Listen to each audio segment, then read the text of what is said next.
अभी अभी की खबर ये कि सोर्सेज जो बता रहे थे आखिरकार उस पर मुहर लग गई। टाइम्स नाउ नवभारत ने पहले ही आपको बताया था कि कैसरगंज से बृजभूषण का टिकट काटकर उनके बेटे को टिकट दिया जाएगा और आखिरकार इस बात का ऐलान हो गया।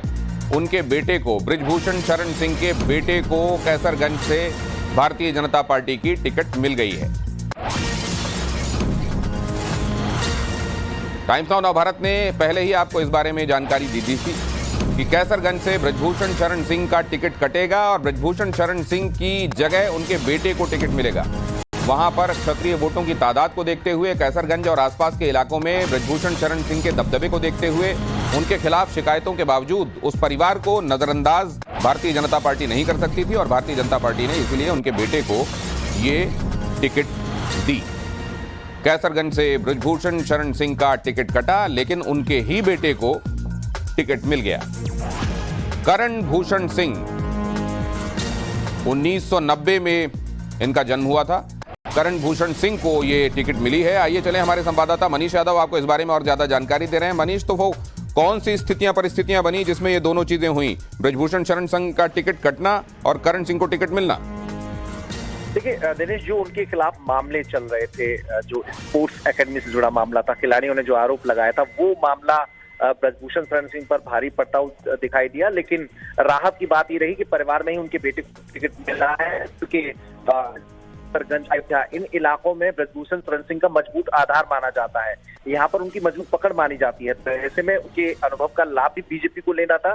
उसी लिहाज से ये रही कि बृजभूषण शरण सिंह की जगह करण भूषण सिंह, जो कि उनके बेटे हैं, उनको टिकट दिया जाए। उनको इंतजार किया जा रहा था, चर्चा थी, सुगबुगाहट थी और अब उस पर मोहर भी लगी है। करण भूषण सिंह कैसरगंज से उम्मीदवार बनाए गए हैं और इसके अलावा रायबरेली का भी इंतजार किया जा रहा था दिनेश।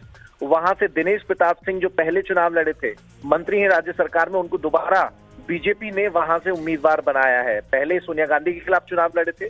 अब चूंकि चर्चा इस बात की हो रही है, जो कांग्रेस की केंद्रीय चुनाव समिति है उसने भी कहा है कि राहुल प्रियंका अमेठी रायबरेली से चुनाव लड़े और उनको लेकर भी आज कांग्रेस कमेटी फैसला लेगी और आज सूची आ सकती है रायबरेली और अमेठी को लेकर। लेकिन दिनेश प्रताप सिंह पर दोबारा बीजेपी ने रायबरेली से भरोसा जताया है और कैसरगंज, जिसका इंतजार किया जा रहा था, एक वही सीट अवध क्षेत्र की ऐसी थी जहां से प्रत्याशी घोषित नहीं हुआ था। चर्चाएं तमाम थी कि बृजभूषण के परिवार को टिकट मिलेगा या फिर कोई बाहरी उम्मीदवार चुनाव लड़ेगा। तो वो तस्वीर साफ हो गई है। करण भूषण सिंह वहां पर चुनाव मैदान में उतरेंगे और न केवल कैसरगंज बल्कि बीजेपी मानकर चल रही है, क्योंकि आसपास जितनी सीटें हैं वहां पर बृजभूषण सिंह का आधार बीजेपी को चुनावी लाभ के रूप में हासिल होगा। तो ये स्थिति फिलहाल अवध क्षेत्र की है। बहुत देर पहले का, क्योंकि अनाउंसमेंट नहीं है तो जाहिर है आपको अभी कम से कम विपक्षी खेमे की इस पर प्रतिक्रिया अभी जाहिर है उसका इंतजार होगा। लेकिन एक बात मैं समझना चाहता हूं कि ये आप लगातार बता रहे थे, टाइम्स नाउ नवभारत ने अपने दर्शकों को बता दिया था कि इस बात की संभावना है कि उनके बेटे को ये टिकट मिलने वाली है। ये इसको लेकर जो नफे नुकसान का आकलन है भारतीय जनता पार्टी जो कर रही थी, आखिरकार ये समझा गया कि बेहतर यही रहेगा कि परिवार को टिकट दिया जाए, वरना जो कोऑपरेशन परिवार का, उसके दबदबे का मिलना चाहिए, चुनाव में जो मदद मिलनी चाहिए वो नहीं मिलेगी। बिल्कुल यही रणनीति काम आई है, क्योंकि हम लगातार देख रहे थे कि बृजभूषण शरण सिंह प्रचार कर रहे थे। अयोध्या, कैसरगंज, गोंडा, इस बेल्ट में उनकी स्थिति मजबूत थी।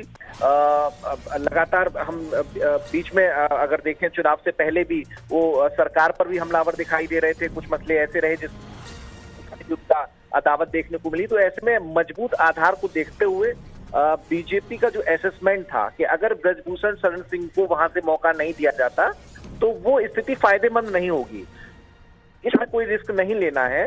तो ऐसे में बृजभूषण शरण सिंह के खिलाफ मुकदमों को ध्यान में बात नहीं बनती है तो परिवार, तो बीच का रास्ता निकाला गया कि बृजभूषण शरण सिंह का टिकट ना दिया जाए, लेकिन परिवार में ही टिकट दिया जाए और आखिरकार उनके बेटे को ये टिकट दिया गया। अगली